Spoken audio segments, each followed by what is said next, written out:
Hi everyone, welcome to Bindusri world. ఇవాళ మన ఛానల్లో వైట్ బట్టల్ని ఏ విధంగా ఉతకాలి, అలాగే మామూలు బట్టలు కూడా ఏ విధంగా ఉతికితే మనకి బట్టలు అన్నవి తెల్లగా ఉంటాయి, ఎక్కువ రోజులు మన్నుతాయి అన్నది ఈ వీడియోలో చెప్తున్నాను. ఎవరైనా కొత్తగా మన ఛానల్ చూస్తున్నట్టయితే ప్లీజ్ సబ్స్క్రైబ్ చేయండి, కొంచెం నా ఛానల్కి సపోర్ట్ అయితే చేయండి, మర్చిపోకుండా లైక్ అయితే చేయండి.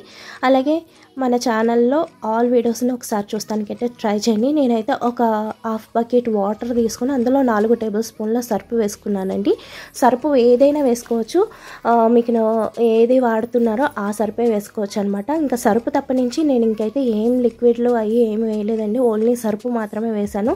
ఇలా సర్పు వేసేసాక ఇలాగా మనం బట్టలన్నిటినీ తీసుకుని ఇలా చేతులతో రఫ్ చేసుకుంటూ మొత్తం అంతా బట్టల్ని నానబెట్టుకోవాలండి. ఇలా చేతులతో మనం రఫ్ చేయడం వల్ల మురికన్నది త్వరగా వచ్చేస్తుంది అనమాట. మనం నానబెట్టేటప్పుడే సగం బట్టలకు ఉన్న మురికంతా వచ్చేయాలన్నమాట. అలా నానబెట్టుకోవాలి. ఇగోండి చూస్తున్నారా, ఎక్కడెక్కడ మురికి ఉంటుందో నేను అక్కడక్కడ అయితే చేతులతో రఫ్ చేసుకుంటాను అనమాట. ఇగోండి కాలకడ చూస్తున్నారు ఎంత మురికి ఉందో. వీటన్నిటిని ఈ విధంగా మనం సర్పు వాటర్లో డిప్ చేసుకుంటూ ఇలా అయితే మనం చేతులతో నుసిమేసుకోవాలన్నమాట. అసలు బ్రష్ అనేది అవసరం లేదండి. బ్రష్ పెడతాం వల్ల మనకి బట్టలు అన్నవి పాడైపోతాయి తప్ప ఇంకా దానివల్ల యూజ్ అయితే ఏమి ఉండదు అనమాట. నేనైతే ఇలాగా చేతులతో చక్కగా ఇలా నుసుముతూ వైట్ బట్టలు అనేది ఉతుకుతానమాట. అలాగే ఇంకోటి ఏంటంటే, చాలామంది వాషింగ్ మిషన్లో బట్టలు ఉతుకుతారు కదండి, నేను ఉతుకుతాను, మీరే అనే కాదు. అండ్ వాషింగ్ మిషన్లో బట్టలు ఎక్కువగా ఉతకటం వల్ల కూడా ఏంటి అంటే మురికి అన్నది ప్రాపర్గా పోదండి. దానిలో మురికి దానిలోనే ఉంటుంది.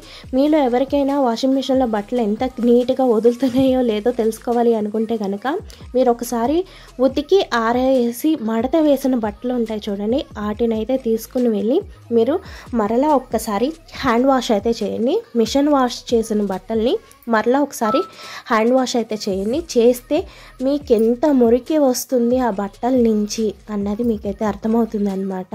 అసలు ఎంత దారుణంగా అయితే ఉంటాయి. నేనైతే ఒకసారి టెస్ట్ చేశాను, చేసినప్పుడు అయితే నాకు నిజంగా షాక్ తిన్నాను, అంత మురికి వచ్చిందనమాట. పైగాను నేను డబల్ వాష్ అయితే వేసాను. అవి అసలు ఎంత మురికి వచ్చిందంటే అంత మురికి వచ్చింది.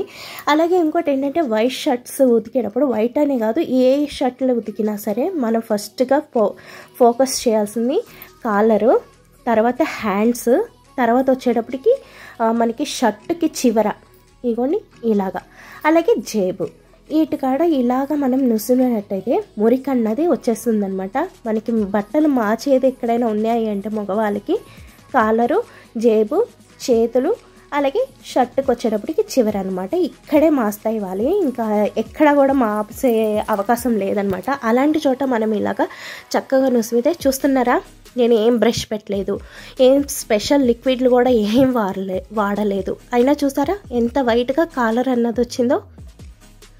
అలాగా ఇలా చేతులతో మనం నలిపినా చాలు, చక్కగా బట్టలు అన్నవి తెల్లగా వస్తాయండి.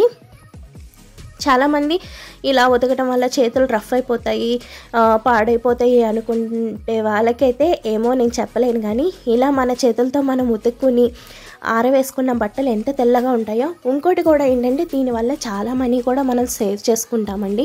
మన బట్టలు మనం ఉతుక్కుంటాం వల్ల చాలా మనీ సేవ్ అవుతుంది, కరెంట్ బిల్లు ఉండదు, అలాగే మనకి ఎక్సర్సైజ్ చేసినట్టు ఉంటుంది. అలాగే చాకలికి వేసే వాళ్ళు ఎవరైనా ఉన్నారనుకోండి, ఆ చాకలికి వేసినప్పుడు ఒక్కొక్క బట్టలు ఉతకడానికి ఎంత తీసుకుంటారు, మీ సైడ్ అయితే ఎంత తీసుకుంటారు నాకు తెలియదు, కానీ మా సైడ్ వచ్చేటప్పటికి ఒక్కొక్క జతకి ఒక్కొక్క శాలరీకి 5 రూపాయలు అయితే తీసుకుంటారండి.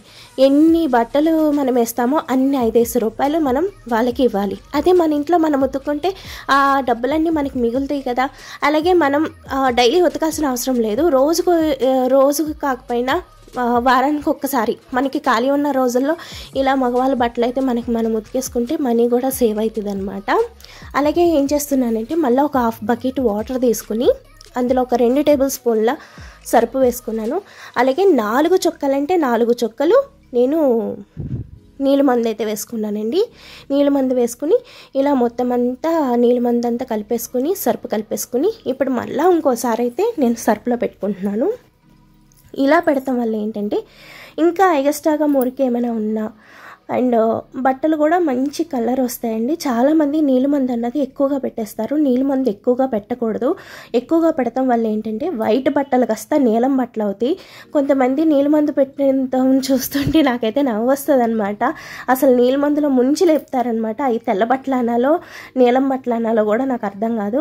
అలా కాదు, ఎప్పుడు కూడా వైట్ బట్టలు పెట్టేటప్పుడు చాలా తక్కువగా పెట్టాలన్నమాట. ఒక చుక్కో 2 చుక్కలో నీలిమందు వేస్తే చాలు.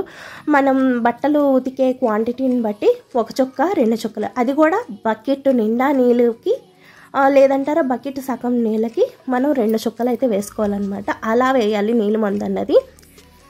నేను చూసారుగా ఇగోండి, రెండోసారి కూడా మనం నీళ్ళలో సర్పు నీళ్ళలో పెడతాం వల్ల చూసారా ఎంత మురికి అన్నది వచ్చేసిందో. నీళ్ళు అన్నవి ఎంత మురుకులుగా అయినాయో చూడండి. చూస్తున్నారు కదా, ఇలా మనం వైట్ బట్టలు అన్నీ చక్కగా ఇలాగ మనం నానబెట్టుకున్నట్టయితే, నేను ఒక 2 గంటల సేపు నానించేసానండి బట్టలు. ఆ తర్వాత అయితే ఉతికేసుకుంటున్నాను అనమాట. అండ్ వైట్ అనే కాదు, మీరు కలర్ బట్టలు కూడా ఇలాగే చేయండి. అండ్ మగవాళ్ళ బట్టలు ఎంత మంచిగా ఉంటే వాళ్ళకి అంత డిగ్నిఫైగా ఉంటారు. వాళ్ళు ఎంత డిగ్నిటీగా ఉంటే మనం కూడా అంతే డిగ్నిటీగా ఉంటాం కదా. అందుకని ప్రతి ఒక్కరు కూడా మగవాళ్ళ బట్టలు అన్నవి నీట్గా శుభ్రంగా ఉండేలాగా చూసుకోవాల్సిన బాధ్యత మన ఆడవాళ్ళదే. అలాగే నేను మా వారి బట్టలు అయితే అసలు ఎవరికి చాకలికి కానివ్వండి, ఎవరిని ఉతకనివ్వను. నేనే ఉతుకుతానమాట. ఎందుకంటే వాళ్ళ మీద ప్రేమ చూపించేది మనం ఇలాంటి సందర్భాల్లోనే వాళ్ళ మీద మన ప్రేమ అనేది చూపించగలుగుతాం. మంచిగా వండి పెడతాము, అలాగే మంచిగా బట్టలు ఉతికి పెడతాము. వీటిల్లోనే మనకి వాళ్ళ మీద ఎంత ప్రేమ ఉంది అన్నది తెలుస్తుందన్నమాట. ఈ వీడియో అందరికీ నచ్చిందని అనుకుంటున్నాను. అలాగే నేను బట్టలు జాడించేటప్పుడు కూడా ఫస్ట్ 2 బకెట్ల వాటర్ తీసుకుని అండ్ ఇంకో బకెట్లో ఒక 2 చుక్కల మళ్ళీ ఉజాలా వేసుకుని అండ్ ఫస్ట్ నీలిమందు వేసిన బకెట్లో జాడించుకుని ఆ తర్వాత మామూలు నీళ్ళల్లో మరలా ఒకసారి అయితే జాడించుకున్నాను. నేనైతే గెంజి పెట్టట్లేదని, మీలో ఎవరైనా గెంజి పెడుతున్నట్టయితే ఇప్పుడే గెంజి పెట్టేసుకోండి. గెంజి పెట్టేటప్పుడు నీలిమందు మాత్రం అందులో యాడ్ చేయకండి. నేను ఇప్పుడైతే బట్టలన్నీ ఆరేసుకుంటున్నాను. ఇదనమాట మా వారి బట్టలు ఇలా నేను డైలీ ఉతుకుతాను. మీకు ఈ వీడియో నచ్చితే please subscribe. Thanks for watching. చివరిదాకా చూసినందుకు చాలా చాలా థ్యాంక్స్.